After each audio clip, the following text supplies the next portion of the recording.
జాతీయ రాష్ట్రాల స్థాయిలో కాంగ్రెస్ ప్రభుత్వ హయాంలోనే అనేక సంక్షేమ పథకాలు బడుగు బలహీన వర్గాల దరిచేరింది అని ఎమ్మెల్యే కోరం కనకయ్య తెలిపారు. ఏలందు మండల పరిధిలో 44 మంది లబ్ధిదారులకు కళ్యాణ లక్ష్మి షాదీ ముబారక్ చెక్కులను ఎమ్మెల్యే అందజేశారు. ఈ సందర్భంగా ఎమ్మెల్యే మాట్లాడుతూ ముఖ్యమంత్రి సహాయ నిధి కళ్యాణ లక్ష్మి చెక్కులను త్వరితగతిన లబ్ధిదారులకు అందించేలా ప్రభుత్వం కృషి చేస్తుందన్నారు. అనేక సంక్షేమ పథకాలను ఇచ్చిన హామీలను నెరవేరుస్తూ పేదల సంక్షేమమే లక్ష్యంగా ప్రభుత్వం పనిచేస్తుంది అని అన్నారు. కార్యక్రమంలో MRO Ravikumar, DSP Chandrabhanu, AMC chairman Rambabu, పట్టణ మరియు మండల అధ్యక్షులు దొడ్డ డానియల్, పోలీస్ ఐదులు, మాజీ vice chairman Edalapalli Anasuya, working president Sudarshan Kori తదితరులు పాల్గొన్నారు.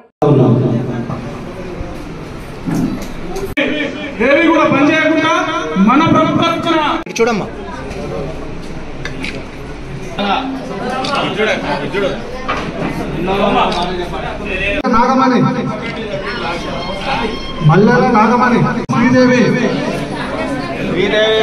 పాసి హేమావతి, పాసి సరస్వతి, కోరి స్వరూప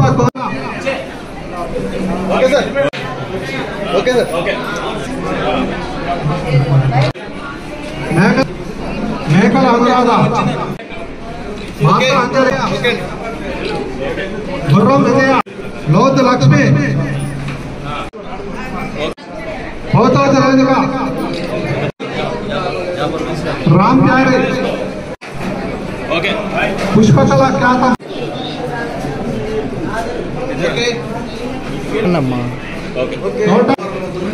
కోటేశ్వరి, నలమాస రేణుక, శ్రీరామ్ రమాదేవి, అందరిలో రుద్ర విజయ, పొడతి రోహిణి, మల్లాల అన్న.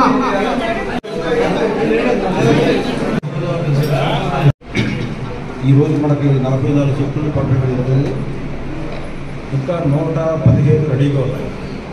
115 చెక్కులు ఇంకా 10-15 రోజుల్లో వస్తాయి. అంటే కొంతమందికి డౌట్లు ఉంటాయి, మా రాలేదు ఏంటి అనేది ఉంది. కాబట్టి మీరు కానీ మన పత్రికా మిత్రుల ద్వారా కూడా తెలియజేయాలంటే ఇంకా 115 త్వరలో వచ్చేది. వచ్చిన తర్వాత మరొకసారి పంపిణీ కార్యక్రమం అయిపోయింది. ఇప్పుడు ఈ చెక్కులకి మనకి సుమారుగా 30 రోజులు టైం ఉంది చెక్కులు. కాబట్టి మీరు లేట్ చేయకుండా రేపు సోమవారం నాడే చెక్కుల్ని మీరు బ్యాంకుల్లో క్రెడిట్ చేసుకోగలరు. ఎందుకు లేట్ అయితే మళ్ళీ క్యాన్సిల్ అవ్వడం, మళ్ళీ రావడం ఉంటుంది. ఇప్పుడు 2 నెలలు అయిపోయింది, 1 మంత్ టైం ఉంటుంది.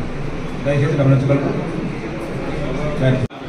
మన ప్రభుత్వం గత ప్రభుత్వం కంటే మన ప్రభుత్వం వచ్చి 2 సంవత్సరాలు అయినా కూడా మన ప్రభుత్వం ఇచ్చిన హామీలు ఏవైతే ఉన్నాయో అన్నిటినీ ఒక్కొక్కటిగా ఇచ్చిన 6 గ్యారెంటీలలో పేద ప్రజలకు ఏదైతే ఆ రోజు ఎలక్షన్ లో మాట ఇచ్చినారో అవి ఒక్కొక్కటిగా నెరవేర్చుకుంటా ప్రజెంట్ గా మన ప్రభుత్వం ఎంత ఆర్థిక సంక్షోభంలో ఉన్నప్పటికీ పేద ప్రజలకి ఇవ్వాల్సినటువంటి ఏదైతే ఉందో సంక్షేమ పథకంలో వాళ్ళకి ఇచ్చిన ప్రయారిటీ ఏదైతే ఉందో అవి తూచా తప్పకుండా చాలా ప్రతిష్టాత్మకంగా మన ప్రజాపాలన ప్రభుత్వం, రేవంత్ రెడ్డి గారి ప్రభుత్వం పేద ప్రజలకు అందించాల్సినటువంటి అన్ని సంక్షేమ పథకాలు తూచా తప్పకుండా వాళ్ళకి అందిస్తా ఉన్నది. తెలంగాణ రాష్ట్రంలో కాంగ్రెస్ పార్టీ గెలిచిన తర్వాతనే పేదలు, నిరుపేదలు, బడుగు బలహీన వర్గాలందరూ కూడా సంక్షేమ పథకాలు అందించే విధంగా ప్రభుత్వం, రేవంత్ రెడ్డి గారి ప్రభుత్వం ప్రజా పాలనలో ఎన్నో పథకాలు అమలు చేస్తూ మరి ఏదైతే ఎన్నికల నుంచి ఇచ్చినటువంటి హామీలను నెరవేర్చే విధంగా ప్రభుత్వం ఒకటిగా పరిష్కరిస్తూ ముఖ్యంగా మహిళలకు పెద్దపీట వేసి ఉచిత బస్సులు కావచ్చు, ఉచిత విద్యుత్ కావచ్చు, సన్న బియ్యంతో పాటు ఆరోగ్యశ్రీ, కళ్యాణ లక్ష్మి అనేది నిరంతరం జరిగే ప్రక్రియ. నేను ఏ రోజు కూడా ఆపకుండా ఇచ్చే కార్యక్రమం చేస్తున్నాను. గత ప్రభుత్వంలో మరింత కరెక్ట్గా పెళ్ళైన అతి తొందరలో చెప్పులు ఇచ్చే కార్యక్రమాలు కూడా వాళ్ళు వెనకబాటుగా ప్రయాణం చేసినటువంటి పరిస్థితి.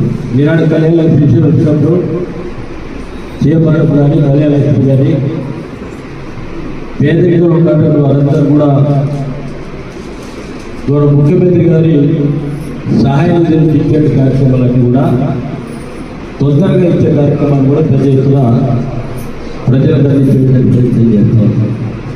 మరి ఈరోజు కళ్యాణలక్ష్మి మండలం మున్సిపాలిటీ కలుపుకొని సుమారు 44 లక్షల రూపాయల పైచీలకు 44 లక్షల రూపాయల పైచీలకు మరి లబ్ధిదారులకు అదే విధంగా ప్రయత్నం చేసేటువంటి ప్రభుత్వం ఏదైనా ఉందంటే కాంగ్రెస్ ప్రభుత్వం. మీ అందరికీ తెలుసు, గతంలో చాలా ప్రభుత్వాలు పోయినాయి. దేశంలో కానీ రాష్ట్రంలో కానీ ఒక కాంగ్రెస్ ప్రభుత్వమే బడుగు బలహీన వర్గాలకి సంక్షేమ పథకాలు ఇచ్చే గొప్ప కార్యక్రమం ప్రవేశపెడుతూ ఉన్నారు. గత ఇందిరమ్మ పాలన వరకు రాజీవ్ గాంధీ పాలన వరకు ఆ సమయంలో కూడా గరీబ్ అన్నవాడితో పెద్ద ఎత్తున పథకాలను ఇచ్చినటువంటి గొప్ప ప్రభుత్వం ఏదైతే కాంగ్రెస్ ప్రభుత్వం. మరి తెలంగాణ రాష్ట్రంలో కాంగ్రెస్ ప్రభుత్వం వచ్చింది కాబట్టి భారతదేశం ఎక్కడైన విధంగా సన్నబియ్యం ఇచ్చి ఉచితంగా చరిత్రలో గొప్ప విషయం. ఎక్కడ కూడా సన్నబియ్యం ఉచితంగా ఇచ్చే కార్యక్రమం లేదు. గతంలో అందరూ కూడా ఏ ప్రభుత్వం పరిపాలన చేసినా కూడా రూపాయి 2 రూపాయలు ఇల్లు ఇచ్చే కార్యక్రమం ఇచ్చారు తప్ప ఉచితంగా ఇచ్చే కార్యక్రమం ఎక్కడ లేదు దేశం. బీజేపీ ఉన్నటువంటి ప్రాంతాలు కూడా మరి సన్నబియ్యం ఇచ్చే కార్యక్రమం కూడా డబ్బులు ఇచ్చే ఇస్తాం తప్ప ఎక్కడ కూడా ఉచితంగా ఇచ్చే కార్యక్రమం లేదు.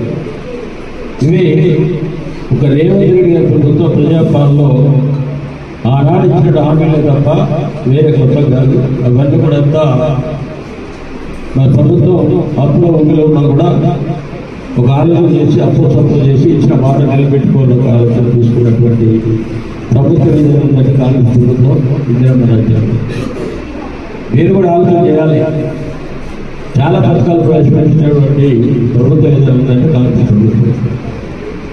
మనం చూస్తూ ఉంటాం, తీసుకుంటూ వెళ్ళిపోతూ ఉంటాం తప్ప ఎక్కడ సమస్యలు ఉన్నా ఇక్కడ చర్చ వచ్చినా మొన్నటి కూడా యూరియా గురించి రావడం జరిగింది. ప్రజల్లో ఒక ఆందోళన, ఒక భయం. బీజేపీ టీఆర్ఎస్ కలిసి ఆడిన నాటకంలో రైతులు మోసపోయే పరిస్థితి. యూరియా ఇస్తున్నాం, ఇక్కడ ఎవరు ఇస్తున్నారు? కేంద్రం నుంచి వచ్చేటువంటి యూరియా బస్తా మీద కూడా మోడీ పంపుతున్నారు. ఇక్కడ బనానా వెళ్తున్నారు. కాంగ్రెస్ పార్టీ బదనాజీల కంకణం కట్టుకొని ఎవరైతే బీఆర్ఎస్ పార్టీ అదేవిధంగా బీజేపీ పార్టీ కలిసి ఆడిన నాటకంలో ప్రజలు వెళ్ళిపోతున్నారు. కాంగ్రెస్ పార్టీ బదనాలు చేయాలి. రేవంత్ ప్రభుత్వం ఏం పరిపాలన చేస్తుంది, రైతులు ఇబ్బంది పెడుతుందని చెప్పి మరి ఈరోజు ప్రజలు కూడా ఆలోచన చేయాలి. రేవంత్ రెడ్డి ప్రభుత్వం ఏం చేస్తుంది? రైతు భరోసా ఇచ్చాం, రైతు బంధు ఇచ్చాం, 500 బోనస్ ఇచ్చాం. మరి ఈరోజు భూములు గతంలో ఉన్నటువంటి భూముల పరిస్థితి చూస్తే ఎవరైతే పల్లెని పట్టణం చేసిన దొరలందరి పేరుతో కూడా పాస్పోర్ట్లు ఇచ్చారు. మరి ఈనాడు పరిస్థితి లేదు. ఎవరైతే భూమిలో ఉన్నారో వారికి పట్టణ ఇవ్వాలి ఒక లక్ష్యంతో ప్రభుత్వం పనిచేస్తారు. మరి ఆ ప్రభుత్వం ఏం జరిగింది? రైతు బంధు కోసం ఆ దొరలు ఇక్కడ సంపాదించుకుని అక్కడ సంపాదించారు. హైదరాబాద్ సంపాదించుకున్నారు. అదేవిధంగా మన గ్రామాల్లో ఉన్నటువంటి ఆస్తులు కూడా అమ్ముకొని తిరిగి వాళ్ళకి కట్టుకు అవుతుంది. ఎందుకైతుంది? ధరణి వచ్చింది కాబట్టి వాళ్ళు పొద్దుంటాయి. మరి ఆ ధరణి పాపంలో ఉండే కార్యక్రమం కాంగ్రెస్ పార్టీ, కాంగ్రెస్ ప్రభుత్వం, రేవంత్ రెడ్డి ప్రభుత్వం ప్రజాపాలన ఒక చట్టం నిర్ణయం తీసుకొని భూభారతి తీసుకొచ్చి ఎవరైతే భూమి కొనుక్కున్న వారి పేరు పట్టా ఉన్న ఒక లక్ష్యంతో ఉన్నటువంటి ప్రభుత్వమే కాంగ్రెస్ ప్రభుత్వం. ఇవన్నీ కూడా పేద ప్రజలు ఆదుకునే ప్రభుత్వం కూడా కాంగ్రెస్ ప్రభుత్వం తప్ప ఏ ప్రభుత్వం చేయదు. దేశంలో కానీ రాష్ట్రాలు ప్రజలు రక్షించాలి, ప్రజలు బాధలు తీర్చాలి, ప్రజలు కష్టాలు తీర్చాలి, ప్రజలకు సంక్షేమ పథకాలు అందియాలన్న లక్ష్యంతో ప్రభుత్వమే కాంగ్రెస్ ప్రభుత్వం, కాంగ్రెస్ పార్టీ.